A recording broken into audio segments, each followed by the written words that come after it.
Bismillahirrahmanirrahim. Assalamualaikum warahmatullahi wabarakatuh.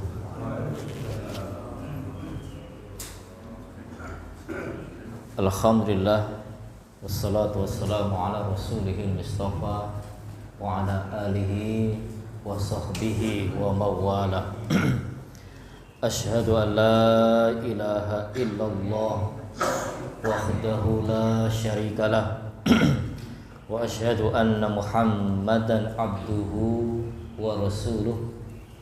Allahumma salli wa sallim ala nabiyyina Muhammadin wa ala alihi wa sahbihi ajma'in. Amma ba'du.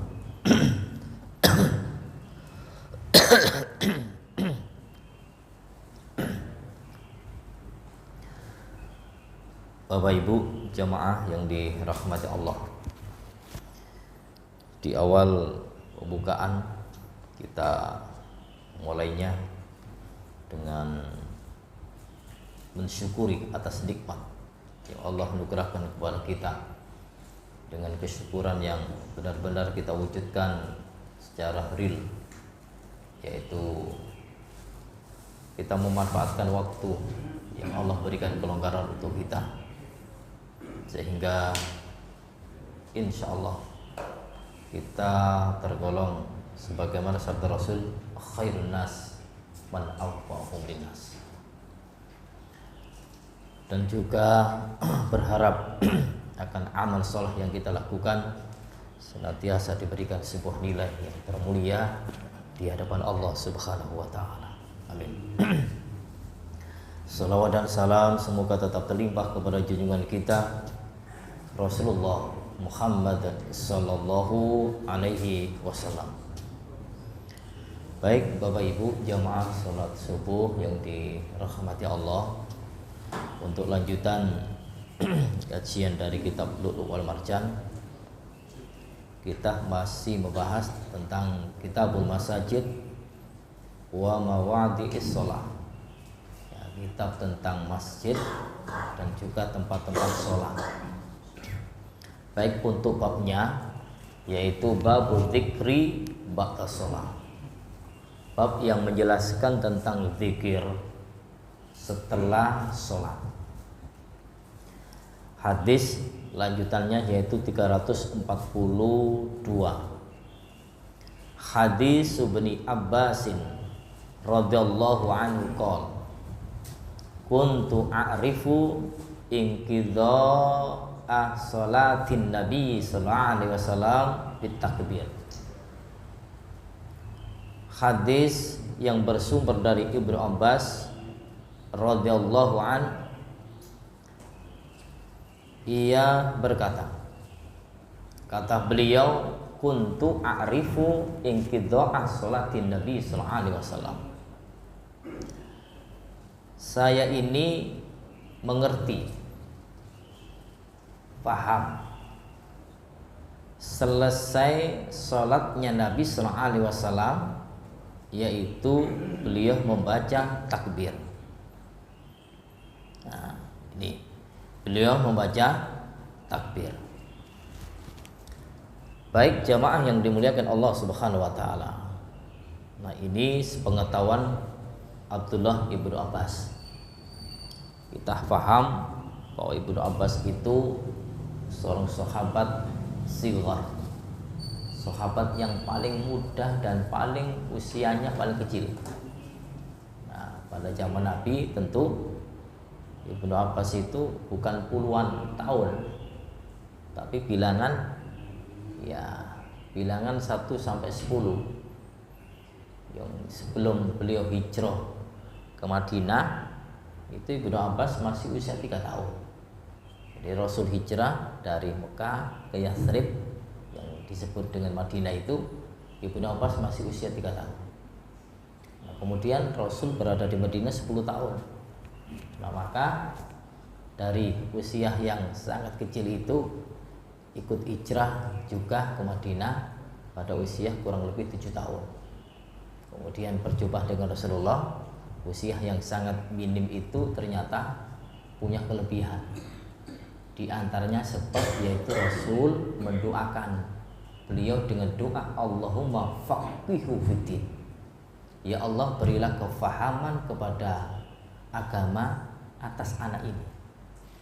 Ya, di antaranya gara-gara Rasul masuk kamar mandi, kemudian disediakan oleh Ibnu Abbas air untuk wudhu beliau. Karena ucapan terima kasih, Rasul mendoakannya, yaitu dengan doa Allahumma faqihu fiddin. Doa Rasul tembus sampai ke langit-langit, sehingga Ibnu Abbas menjadi seorang ahli tafsir, ahli fikih, dan juga ahli hadis. Jadi banyak riwayat-riwayat yang telah dibawa oleh Abdullah ibnu Abbas. Nah, Ibnu Abbas saking banyaknya mengetahui tentang aktivitas Rasulullah, baik ibadah ataupun yang lain, maka Ibnu Abbas menyampaikan atas perilaku dan juga yang dilakukan Rasulullah SAW setelah sholat ataupun kegiatan-kegiatan yang lain. Nah, pada saat ini tentang bab dzikir ba'da shalah, Ibnu Abbas menyampaikan, yaitu kata Ibnu Abbas, aku ini tahu, aku ini mengerti doa yang telah dibaca Rasul SAW setelah sholat. Dan doa setelah sholat ini di dalam hadis yang lain itu adalah ba'da sholatil maktubah, doa setelah sholat wajib, bukan setelah sholat sunnah. Karena kalau setelah sholat sunnah itu tiada doa yang khusus, bebas doa apa yang kita ucapkan. Tapi nanti ada doa-doa, di antaranya setelah sholat witir. Setelah sholat witir kita dianjurkan untuk berdoa apa? Rabbil subhanal malikul qudus, subhanal malikul qudus, subhanal malikul qudus, rabbil malaikati waruh. Nah, itu setelah witir. Adapun nanti setelahnya bebas apa yang kita inginkan. Nah, ini untuk sholat sunnah ada sebagian doa tertentu yang itu dianjurkan, kemudian kita bebas untuk apa saja yang kita aturkan. Nah, adapun doa-doa yang telah dibaca Rasulullah SAW ba'da sholatil maktubah itu sebetulnya banyak. Ya, doa ini setelah sholat, sehingga untuk mengurutkannya, nah itu setidaknya pendekatan dalil bahwa ketika Ibnu Abbas mengatakan aku ini mengerti yang dibaca Rasul setelah sholat wajib, yaitu bitakbir, ucapan takbir. Lah ucapan takbir ini Bapak Ibu, tentu ulama-ulama berselisih apa yang dimaksud takbir itu. Apakah habis sholat langsung Rasul takbir Allahu Akbar, Allahu Akbar, Allahu Akbar, dan berapa kalinya di sini tidak dijelaskan. Ya, sehingga dari hadis ini menjadikan sebuah penjelasan yang harus digabungkan dengan hadis-hadis yang lain.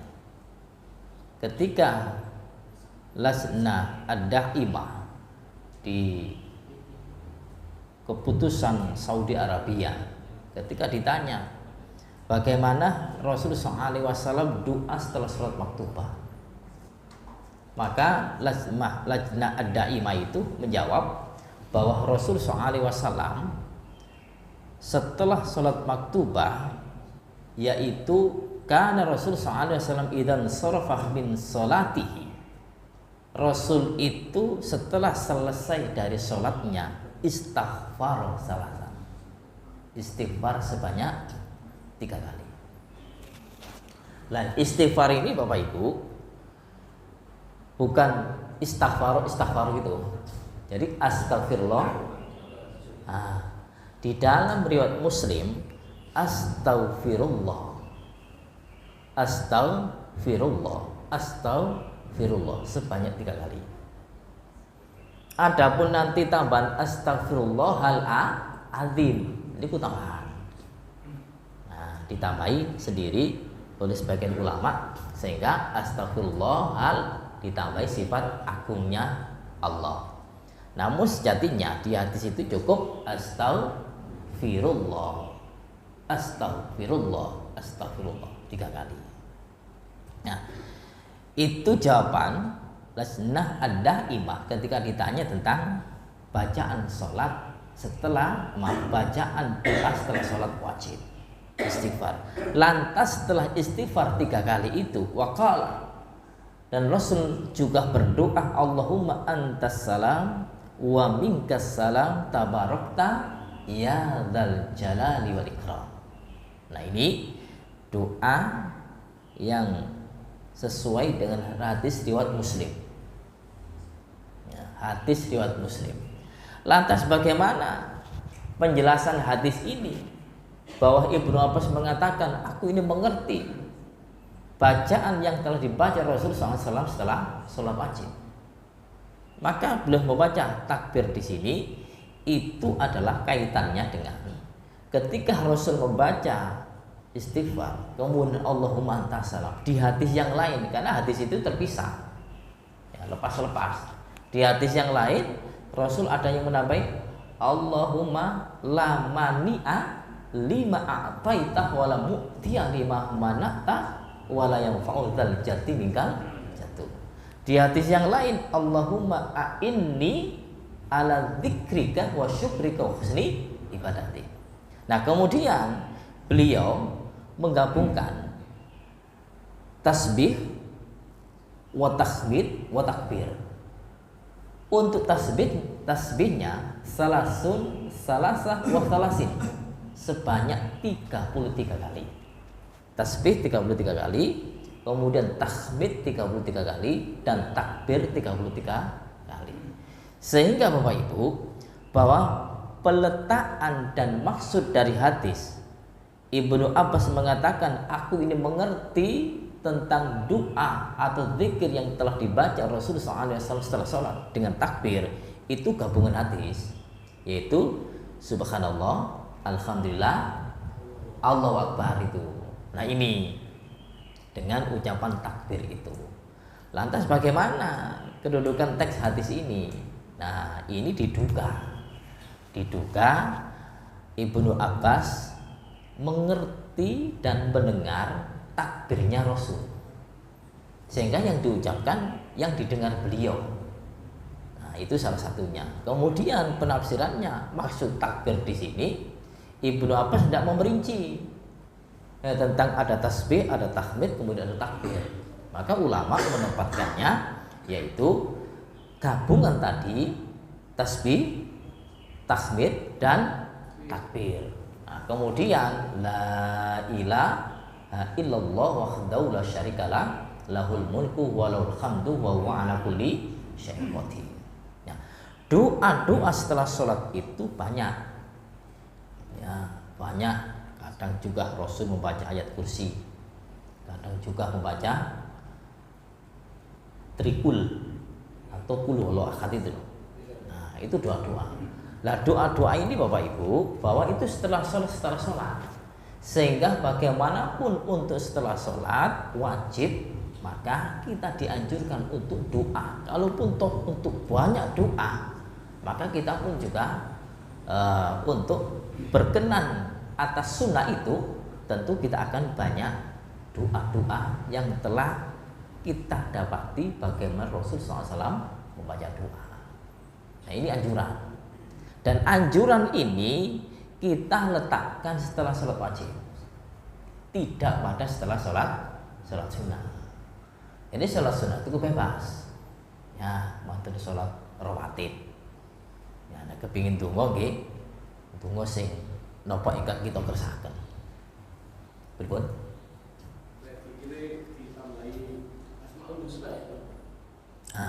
Mboten apa-apa. Enggak apa-apa. Nah, makanya zikir itu bebas. Ada zikir muqayyad, ada zikir ghair muqayyad. Yang muqayyad itu sebutan Asmaul Husna. Nah, niku Asmaul Husna itu tilalar. Nah, tilalar siapa yang hafid Asmaul Husna sebanyak 99, maka jatahnya surga. Begitu hadisnya. Kemudian kita doa Asmaul Husna di mana? Nah, setelah sholat. Apakah habis setelah sholat langsung? Ya tidak. Nah, peletakannya nanti kari-kari mawon. Nah, sebagai tambahan daripada kelonggaran waktu yang kita itu usai sholat wajib. Nah, sholat sunat bagaimana kami baca dengan doa Asmaul Husna? Tidak apa-apa. Nah, tapi itu bukan merupakan penentu dan juga merupakan bukan sunnah sehabis sholat sunnah. Nah, karena letaknya bebas. Kalau ghairu muqayyad, maka hadis ini kita letakkan dimanapun. Namun peletakan setelah sholat sunnah untuk baca Asmaul Husna itu tidak ada penjelasan Nabi habis sholat sunnah baca ini. Namun bukan disalahkan. Nah, boleh. Nah, tidak hanya di sholat sunnah saja, tanpa sholat sunnah kemudian kita wiridan pakai Asmaul Husna, tidak apa-apa juga. Betul? Baik. Jamaah yang dimuliakan Allah Subhanahu wa taala. Nah, zikir-zikir salat ini benar-benar ayo kita manfaatkan. Jangan habis salam peljing. Nah, nek kapane wonten kegiatan ingkang penting, monggo. Tapi kalau nggak ada kegiatan, kenapa harus keluar? Karena Bapak Ibu, doa yang mustajabah itu diantaranya habis sholat wajib. Dan doa yang dikabulkan oleh Allah cepat pengabulannya adalah setelah melakukan amal soleh. Apa itu sholat? Habis sholat wajib ataupun habis sholat sunnah kita berdoa, dan itu 2 kali lipat lebih cepat dikabulkan daripada tidak melakukan amal soleh. Kita mawon ngertos dan memaklumi. Biasanya ya, biasanya kacang hijau niku dibagi ini mantu nopo. Mari ngaji. Jadi ini lebih cepat dikabulkan dan orang-orang itu sepakat. Nek kapane matur ngaji, kacang hijau dibagi. Nek kapane habis sholat doa, dan itu mudah dikabulkan. Sehingga kita sendiri kacang hijau tidak dibagi sebelum ngaji. Nah, itu tidak terlalu kuat gitu loh keinginan kita itu. Akhirnya timbul ndak enak. Engko nek dibagi sak gurung ngaji, iso-iso buyar wong. Njoko kacang hijau tok. Loh, begitu. Jadi analogi kita itu ya bahwa kegiatan selesai baru dibagi. Nah, Allah mengabulkan doa itu lebih cepat setelah amal soleh. Doa dikabulkan oleh Allah Subhanahu wa taala. Nah, begitu untuk amal-amal soleh. Maka tolong ayo sama-sama tidak melepas habis setelah melakukan amal-amal ibadah, amal-amal yang baik, itu doa, dan itu lebih cepat dikabulkan. Bukan hanya sholat saja. Habis sholat, habis pengajian, atau habis melakukan apa-apa, habis sedekah. Ya Allah, doanya, ya Allah mudah-mudahan terkabulkan. Nah, ini kemudian di hadis yang lain bahwa Rasul SAW dalam doa ini, nah, ternyata ada wiritan yang ini sering kita ketahui bahwa doa Rasul SAW itu di dalam riwayat Bukhari dan Muslim disebutkan anna raf'as shaut bidzikri khina yansarifun nas min maktubah, bahwasannya meninggikan suara zikir, ya, meninggikan suara zikir ketika selesainya jamaah sholat minal maktubah dari sholat wajib karena ala hadin Nabi SAW, itu biasa dilakukan pada zaman Rasul SAW. Wa qala Ibnu Abbas kuntu alamu idan sarafu bidzalika idza sami'atsu. Nah, kata Ibnu Abbas juga, saya ini mengerti bahwasannya setelah orang-orang itu selesai sholat, idza sami'tu, aku mendengarnya. Aku mendengarnya bacaan yang dibaca oleh jamaah itu. Nah, bacaan yang dibaca oleh jamaah itu, penafsirannya, bacaan yang dibaca oleh jamaah itu tidak dijelaskan apakah itu serentak. Tidak ada. Sehingga cenderungnya hadis itu adalah person. Bacaan yang dibaca oleh orang-orang. Lah orang-orang itu tidak ada yang memimpin. Sehingga person. Lah person itu didengar oleh Ibnu Abbas, bisa jadi seketika itu terdengar. Nah, kenapa harus kita tafsir seperti itu? Karena kalau nanti dibaca dikeraskan semua atau salah satu yang mengeraskan, maka yang lain terusik dan berisik. Saya ini berdoa merenung, terganggu dengan teman saya, mengganggu orang lain. Ini yang nggak boleh. Sehingga surat Al-A'raf 205 itu, bahwa ketika kita itu berzikir wadhkur rabbaka fi nafsika. Nah ini dalam surah Al-A'raf 205 itu, wadhkur rabbaka fi nafsika. Ingatlah, zikirlah kepada Rabbmu fi nafsika, dalam hatimu. Gak tiga nih, dalam hatimu. Tadarruan, dengan tadarru, rendah hati, rendah diri kita. Wa khifatan, dan penuh dengan rasa takut kepada Allah Subhanahu wa taala. Bidunil jahri wa dunal jahr, dan tidak dikeraskan minal qaul, dari ucapan itu. Kapan? Bil hudui wal asr, baik waktu pagi ataupun waktu malam. Nah, inilah yang mengangkat untuk doa itu kita penuh dengan menghayatan dan penuh dengan kekhusyuan, tidak dengan suara keras. Hatimu, jiwamu, renungkan bahwa kau ini berdoa dan butuh yang kau inginkan sesuai dengan doa itu. Dan doa itu jangan khawatir, pasti akan dikabulkan selama persyaratan itu sudah kita penuhi. Persyaratannya simpel dua. Satu, beriman. Yang kedua, menjembatani apa yang telah Allah perintahkan. Kita itu sudah punya iman, kemudian kita itu patut taat apa yang telah dicanangkan Allah dan Rasulnya.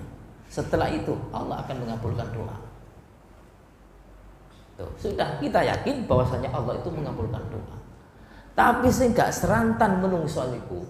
Aku balik-balik tunggu gak tahu 30. Maunya itu kan maunya cepat. Tuh, makanya ada seorang yang datang ke Pak Yai. Pak Yai, kula niki ndonga kok lami dari 3 bulan. Dipun dongaaken. Robbana atina fid dunya hasanah wa fil akhirati hasanah. Lho Pak Yai niku pun bolak-balik kula waca. Kok gak dikabulno ae. Lah doa ini melihat kualitas seseorang gitu. Kalau persyaratan itu sudah iman dan sudah patut taat, yakin akan dikabulkan. Dan Allah itu mengerti dan paham betul. Ini minta ini tak kabulkan, kira-kira kuat apa tidak? Dan Allah lebih paham. Sing penting kita dukung donga ngoten tok. Siji. Nomor loro, kita diistijabahi oleh Allah Subhanahu wa taala. Cepat ataupun lambat, itu terserah Allah. Sehingga Ali bin Abi Thalib ketika berdoa dikabulkan, itu bersyukurnya, terima kasihnya cukup 1 kali kalau dikabulkan. Tapi kalau doanya tidak dikabulkan, bersyukurnya 10 kali. Ini Ali bin Abi Thalib tambah kuali. Lagi ini gak dikabulkan, menang. Wis gak tunggu-tungguan percuma. Nah ini wong sing kurang memperhatikan untuk itu. Ternyata Bapak Ibu, doa yakin dikabulkan. Kalau di dunia ini belum dikabulkan, maka di akhirat akan diberikan. Sehingga nanti banyak orang-orang yang diserahkan oleh Allah bergunung-gunung kenikmatan itu. Banyak orang kaget. Hamba itu bilang, ya Rob, ini harta siapa? Ini kenikmatan yang kuberikan kepadaku itu apa sebabnya? Allah mengatakan, wahai hambaku, ini doamu yang dulu engkau berdoa belum aku kabulkan dan sekarang aku berikan semua. Masya Allah, kaget orang itu dan sampai mengutarakan kalau begitu ya Rob, aku tunggu terus pun sampai kabul dong. Saya kiai nih ngoten, karepe ngono menungso. Loh, nah ini, oleh karena itu, ayo bahwa kita itu sudah yakin semuanya akan dikabulkan oleh Allah, cepat ataupun lambat. Nek kapan cepat dan kita mampu menerima doa yang kita inginkan itu, ya harus memegang amanat itu. Memegang amanat itu sehingga kita betul-betul bisa ya, memikul daripada beban yang Allah bebankan kepada kita, sehingga pertanggungjawaban dan tidak akhirat apa yang kita inginkan itu tidak menanggung risiko. Kalau nanti ya, tidak mampu untuk menanggung tidak mampu untuk memikulnya. Nah, ini hadis yang pertama. Baik, selanjutnya bab istijabi ta'awud min adzabil qabri. Bab istihbab ta'awud min adzabil qabri. Bab dianjurkan untuk mengucapkan ta'awud atau berlindung kepada Allah min adzabil qabri, dari azab kubur. Hadisnya 343. Hadis Aisyah radhiyallahu anha qalat, dakhalat alayya ajuzan min ujuzin yahudiyil Madinah faqalata li inna ahlal kubur yu'adzabuna fi kuburihim. Dari Aisyah radhiyallahu anha, ia berkata, telah masuk dua orang yang sangat sepuh, usianya lanjut, ke rumahku yang mereka itu kalangan Yahudi Madinah. Lantas beliau mengatakan, keduanya mengatakan kepadaku, inna ahlal kubur yu'adzabuna fi kuburihim. Sesungguhnya ahli kubur itu akan disiksa dalam kubur-kubur mereka. Fakadzab tuhuma walam un'im an usaddiqahuma. Maka Aisyah mendustakan apa yang orang Yahudi katakan. Dan Aisyah, aku tidak suka. Ya, aku tidak suka untuk membenarkan terhadap keduanya tadi. Wa kharajata, maka kedua perempuan yang usia lanjut tadi keluar. Wa dakhala alayya Nabi sallallahu alaihi wasallam, lantas Nabi masuk kepadaku. Fakultu lahu, aku katakan kepada Nabi, ya Rasulullah, wahai Rasulullah, inna ajuzaini wa dzakartu lahu. Ya Rasul, sesungguhnya ada dua orang usia sepuh tadi. Wa dzakartu lahu, dan aku ceritakan.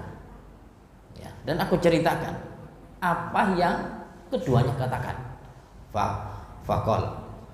Faqala, maka Nabi menjawab, sodakota, keduanya itu betul, keduanya betul. Innahum yu'adzabuna adzaban tasma'uhul bahaim kullu. Sesungguhnya ahli kubur itu akan disiksa yang didengar oleh seluruh binatang yang ada di bumi ini. Hadis riwayat, famah ra'aituhu ba'du fi sholati illa ta'awaddah min adzabil qabri. Maka aku tidak melihat setelah sholat Nabi itu, melainkan beliau selalu bertawud dari azab kubur. Nah, baik jamaah yang dimuliakan Allah, Aisyah ini memang seorang yang terkenal faham terhadap permasalahan agama. Makanya urusan agama, urusan fikih itu tanyanya ke Aisyah. Ya, urusan agama, urusan fikih tanyanya ke Aisyah. Tapi nek kapane urusan berai, ya macan, niku tanyanya ke Zainab. Nah, istri Nabi. Nah, kemudian nek kapane terhadap sholat malam sing rutin, itu Hafsah, putrinya Umar bin Khattab. Kalau permasalahan untuk menenangkan hati, ya kemudian menghilangkan rasa kekhawatiran, rasa ketakutan, itu Khadijah. Itu beda-beda gitu loh. Jadi Khadijah tidak hati-hati seperti Aisyah. Karena dia apa? Dia pandai untuk menenangkan jiwa Rasul. Kemudian menenangkan Rasul yang begitu ruwetnya dalam menghadapi masalah. Khadijah sing dem-dem. Nah, dari sekian banyak ini, kira-kira nyonya-nyonya kita niku enggak ada sifat ngoten. Nyonya mawon.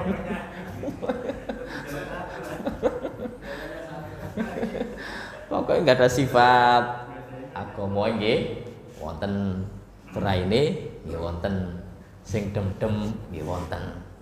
Nah, wonten.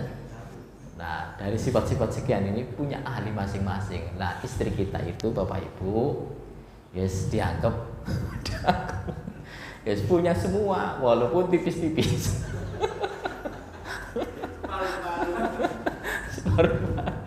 Pokoknya insya Allah sih kita puji aja. Nah, kapan masakane? Nah, masakane niku yang istri Rasul yang paling tinggi itu Saudah bintu Zam'ah.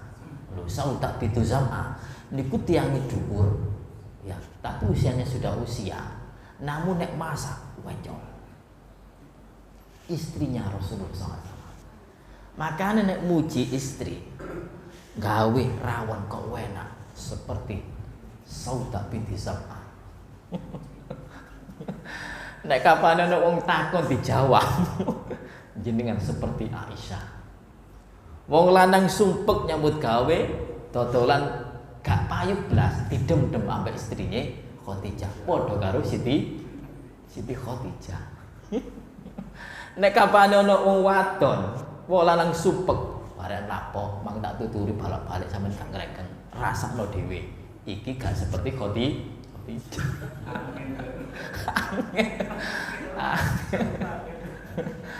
Nah, ini untuk intermezzonya ke sana gitu.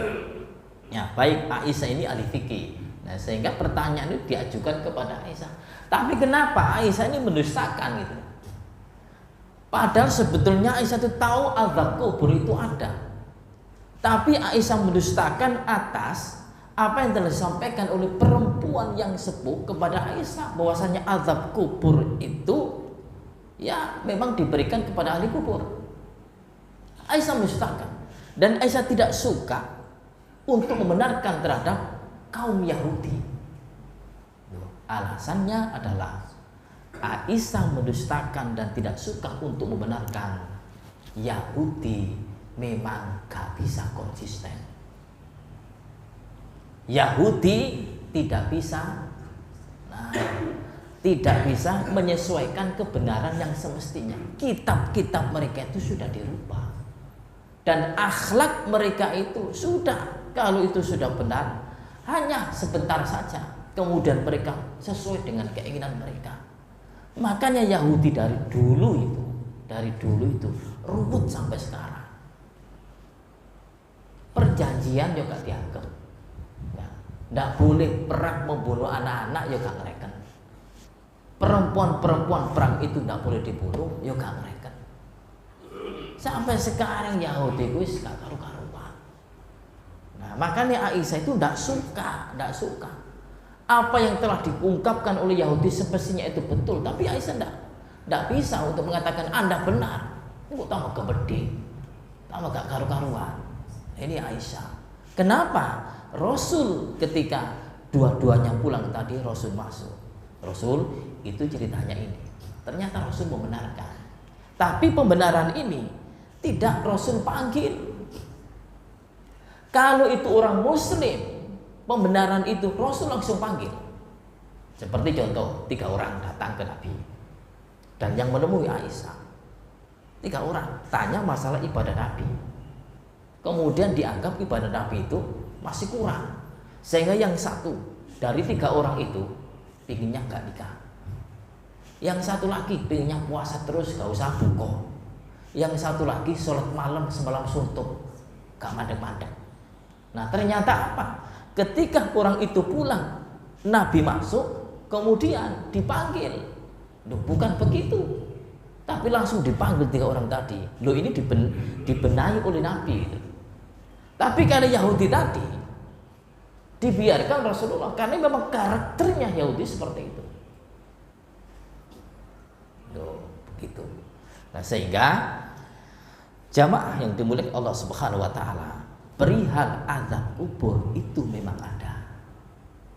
Ya, memang ada. Makanya kemarin lusa saya melihat YouTube. Ternyata di kuburan ini ya wala alam ya, wala alam, bahwa memang di dalam kubur nanti akan didatangi ya akro.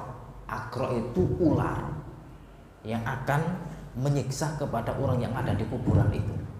Ini tergantung baiknya dan tidaknya orang itu ya. Ternyata di kuburan itu ininya agak turun, kemudian di situ ada ular hitam di YouTube. Nah, di YouTube, wallahu alam, tapi yang jelas bahwa azab kubur itu ada. Rasul bilang seperti itu. Dan juga pertanyaan tentang malaikat mungkar nakir itu pun juga ada. Ya, sehingga dalam satu riwayat disebutkan demikian. Maaf, perkataan Imam At-Tahawiyah dalam kitabnya wa nu'minu bimalakil maut. Kita ini orang mukmin beriman kepada malaikat maut. Al-muwakkali biqabdi arwahil alamin, yang diperintah oleh Allah untuk mencabut ruhnya makhluk yang ada di seluruh alam ini. Wa bi adzabil qabri, dan kita mengimani tentang azab kubur. Ini dalam kitab Aqidah At-Tahawiyah. Liman kana lahu ahlan. Nah, itu memang ya ada. Wa su'ali munkar wa nakir, dan pertanyaan mungkar nakir fi qabrihi, dalam kuburnya seorang hamba itu. Satu, an-rabbihi, tentang Rabbnya, wa dinihi, dan tentang agamanya, wa nabiyyihi, dan nabinya, ala ma ja'at bihi al-akhbar an Rasul sallallahu alaihi wasallam. Yang ini telah tersiar dari hadis-hadis Rasul SAW, wani sahabat dan sahabat Rasul ridwanullahi alaihim, yang Allah memuliakan mereka, yang Allah meridhai mereka. Wal qabru raudhatun min riyadil jannah, dan kuburan itu ini ada yang seperti taman dari taman-taman surga itu. Au khufratun min khufratin niron. Nah, ini atau berupa salah satu jurang neraka. Maka Bapak Ibu, orang-orang yang beriman, amal solehnya yang telah orang itu tuntaskan, maka seperti runtuh ya taman-taman surga di dalam kuburan itu. Tapi sebaliknya, orang-orang kafir dan orang-orang yang khianat, maka nanti seperti apa? Jurang dari jurang-jurang neraka itu. Nah, sehingga Rasul bahwa setelah membenarkan atas azab kubur, maka Rasul selalu dan senantiasa ketika menjelang salam usai sholat beliau bertawud, Allahumma inni a'udzubika min adzabil qabri wa min fitnatil mahyah wal mamati wa min syarri fitnatil masihid dajjal. Nah, itu yang dibaca oleh Rasulullah dan ianya untuk kita ikuti. Ya, habis tahiyat akhir nih. Nah, kemudian kita doa itu baru salam. Nah, ayo ini jangan dilepas. Nah, sebagai wujud bahwa kita itu nanti ke kuburan semua. Kalau sudah doa itu kita panjatkan, yang kita panjatkan di dunia ini, maka fungsinya ketika berada di kuburan, doa itu akan ditolong oleh Allah, diberikan oleh Allah, karena doanya itu dipanjatkan di dunia. Kemudian kelak seorang hamba itu masuk ke kuburan, maka doanya itu dikabulkan oleh Allah di dalam kuburan itu. Allahumma inni a'udzubika min adzabil qabri, ya Allah aku berlindung kepadamu dari azab kubur, padahal belum masuk kuburan. Ketika nanti di kuburan dikabulkan, sehingga orang ini dipisahkan oleh Allah, tidak diberikan azab kubur, karena dulu senantiasa berdoa dari terhindar azab kubur itu, masuk ke lorong itu, doa itu masuk ke lubang-lubang itu.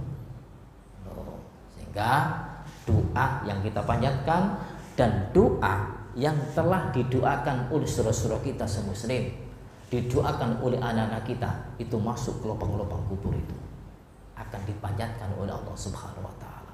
Apa doa? Apa amalan? Makanya idza matal insan inqata'a amalu ila min thalasin. Jadi meninggalnya seseorang itu meninggalkan 3 perkara. 1, amal jariah, kemudian anak soleh. Dan dari amal-amal yang telah dilakukan di dunia itu, kemudian ilmu yang bermanfaat itu, maka ini memberikan efek. Nah, memberikan efek, oh dulu membangun masjid, meramaikan masjid dan dicontoh oleh semuanya, maka ini nanti akan masuk ke lubang-lubang kubur itu. Doa anaknya ketika orang tuanya sudah meninggal, ya Rabbi fili wa liwalidayya warhamhuma kama rabbayani shaghira, diampuni, jadi masuk ke lubang-lubang kubur itu. Watan jamaah. Cukup. Nggih.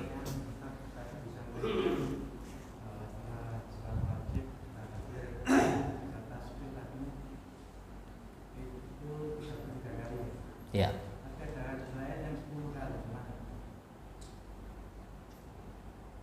Yang 10 kali. Bukan 30 kali, 10 kali. Tasbihnya. Gini, sebetulnya hadis yang menjelaskan 33 kali itu kan jelas sahih.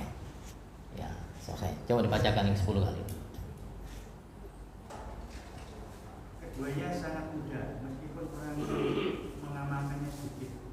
Artinya engkau memuji Allah, membaca takmid, takbir dan tasbih di setiap sholat wajib 10 kali 10 kali.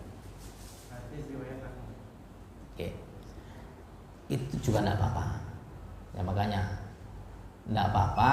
Kemudian untuk melafatkan yang kita tempatkan sehabis sholat, maka pada umumnya dan juga sepakat para ulama, mayoritas ulama, setelah salam istighfar, kemudian kalau mantas salam, dan berikutnya nanti tasbih, tahmid, takbir 33 kali.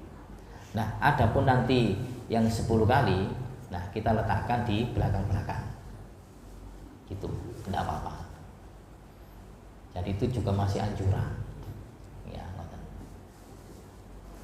dan ada gabungan subhanallah walhamdulillah wala ilaha illallah. Nah, bisa jadi bahwa subhanallah walhamdulillah wala ilaha illallah wallahu akbar. Nah, itu. Gitu. Jadi kalau memang tasbih itu yang penyebutan 33 kali itu memang subhanallah. Adapun yang 10, nah mengarah kepada subhanallah walhamdulillah wala ilaha illallah wallahu akbar. Begitu. Oke. Coba banyak ya. Jadi doa-doa itu banyak.